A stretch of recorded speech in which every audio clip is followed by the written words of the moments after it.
Saudara, berjumpa lagi dengan PJP Ginting Channel Opini Kebangsaan. Kali ini topik yang kita bahas adalah menyorot Megawati, Prabowo, Surya Paloh, kiprah politik Pilpres 2024. Seperti biasa, mohon video ini ditonton sampai tuntas, tidak di-skip agar tidak menimbulkan kesalahpahaman. Saudara, menyoroti Megawati, tak ubahnya kita sedang menyorot hutan belantara yang luas atau samudra yang luas. Sulit memahami apa saja terdapat dalam hutan belantara itu, serta proses kehidupan makhluk yang terjadi di sana. Begitu juga apa yang terkandung di samudra yang luas, dan proses kehidupan di sana tidaklah mudah dimengerti. Megawati, Presiden kelima Republik Indonesia, 2 kali menjadi calon presiden, ketua umum partai terbesar dan terlama, penyandang 2 gelar profesor ahli strategi, ketua Dewan Pembina BPIP, ketua Dewan Pembina BRIN, telah 2 kali memenangkan Pilpres tahun 2014 dan 2019. Sebagai ketua umum partai, Megawati menjadi roh dan spirit PDI Perjuangan untuk menegakkan ideologi Bung Karno yang sejalan dan senapas dengan Pancasila dan Undang-Undang Dasar 1945. Sebagai ketua umum partai, sering melontarkan narasi yang berbeda makna dengan pemahaman publik. Banyak julukan negatif diberikan kepadanya oleh lawan politiknya,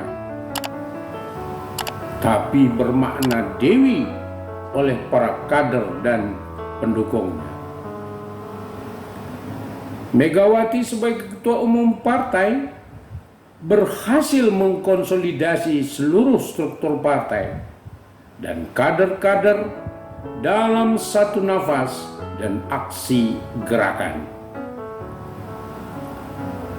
Sebagai ketua umum partai, Megawati diamanatkan oleh Kongres Partai PDIP sebagai pemegang kedaulatan penuh untuk menetapkan strategi partai, baik berkaitan dengan keputusan kebijakan dan penetapan kader untuk menduduki posisi yang ditentukan.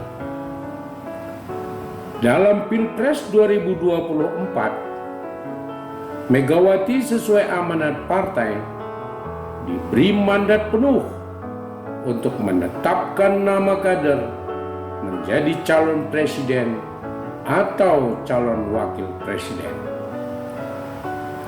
Megawati tidak tergesa-gesa menetapkan pasangan capres-cawapres. Biasanya dilakukan mendekati batas waktu atau injury time. Menyorot Prabowo Subianto lebih mudah karena kita laksana berjalan-jalan di Taman Marga Satwa Ragunan yang luasnya cuma beberapa hektar saja, atau kita menikmati Pantai Jaya Ancol yang hanya meliputi puluhan venue saja. Prabowo pensiunan jenderal pada masa Orde Baru, menantu penguasa Orde Baru, dan pada masa Orde Baru melakukan tindakan kontroversial, terutama dalam pelanggaran hak asasi manusia. Seorang pengusaha kaya raya yang dalam kegiatan usahanya sering disinyalir bertentangan dengan aturan perundangan yang berlaku. Seorang ketua umum merangkap ketua Dewan Pembina Partai Gerindra yang saat ini partai nomor 2 terbesar, 2 kali calon presiden, yaitu tahun 2014 dan 2019, dan akan menjadi capres untuk ketiga kalinya pada tahun 2024.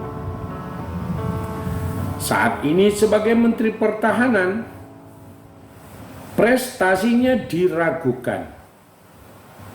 Sebagai ketua umum partai yang mendukung pemerintah, sering tidak mampu mengendalikan kader-kadernya untuk menyerang kebijakan, bahkan pribadi presiden. Prabowo selalu masuk dalam jajaran atas peringkat elektabilitas untuk capres. Sebagai ketua umum partai dan capres, saat ini Prabowo sangat aktif dan genit mendekati beberapa partai politik untuk mendukungnya. Saking genitnya, Prabowo melupakan usianya sudah 72 tahun, usia ujur untuk capres dewasa ini. Menyorot Surya Paloh lebih gampang lagi. Ibarat kita cukup mengitari Monas di Jakarta Pusat atau taman air yang ada di perumahan Kamal, Jakarta Barat. Surya Paloh dikenal sebagai politisi pengusaha kaya raya. Pernah menjadi ketua Dewan Pembina Partai Golkar dan kini ketua umum Partai Nasdem. Surya Paloh dikenal luas seorang oportunis dan pragmatis dalam berpolitik dan berbisnis, mengawinkan aktivitas politik dan bisnis. Kegiatan politiknya harus memperbesar jaringan dan gurita bisnisnya. Media Indonesia dan Metro TV sebagai contoh dijadikan corong politik untuk memperbesar bisnisnya. Sebagai ketua umum partai, Surya Paloh gagal melakukan konsolidasi dan kaderisasi partai. Terlihat jelas Partai Nasdem posisinya jauh ketinggalan dari Gerindra dan Golkar, apalagi PDIP. Banyak pengurus partai keluar dan tak mampu mencalonkan capres dari kader sendiri. Partai Nasdem dan Surya Paloh berada dalam barisan pemerintah, namun mengambil posisi berseberangan secara terbuka dalam pencapresan. Semakin menguatkan sifat pragmatis dan oportunis Surya Paloh.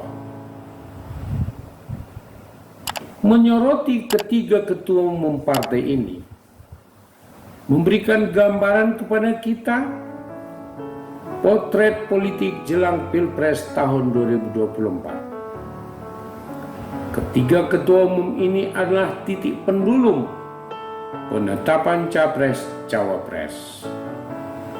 Strategi yang diambil oleh ketiga ketua umum ini sangat menentukan kemenangan pemilu dan Pilpres 2024. Ketiga ketua umum ini sama-sama membutuhkan dukungan presiden untuk menambah kekuatan dalam pemenangan pemilu dan Pilpres khususnya.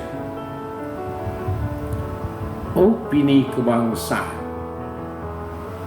menyoroti ketiga ketua umum partai dan kiprahnya dalam perpolitikan nasional jelang Pilpres 2024 memberikan peta politik kepada kita.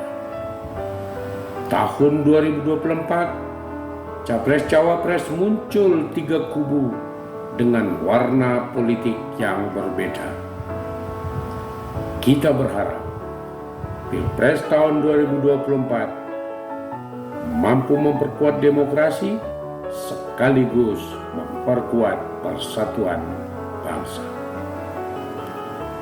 Saudara sekalian, demikianlah opini kebangsaan dengan topik menyorot Megawati, Prabowo, Surya Paloh, kiprah politik Pilpres 2024.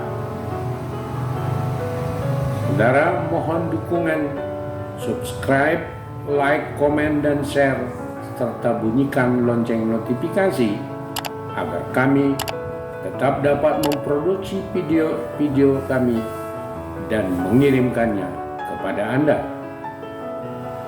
Terima kasih.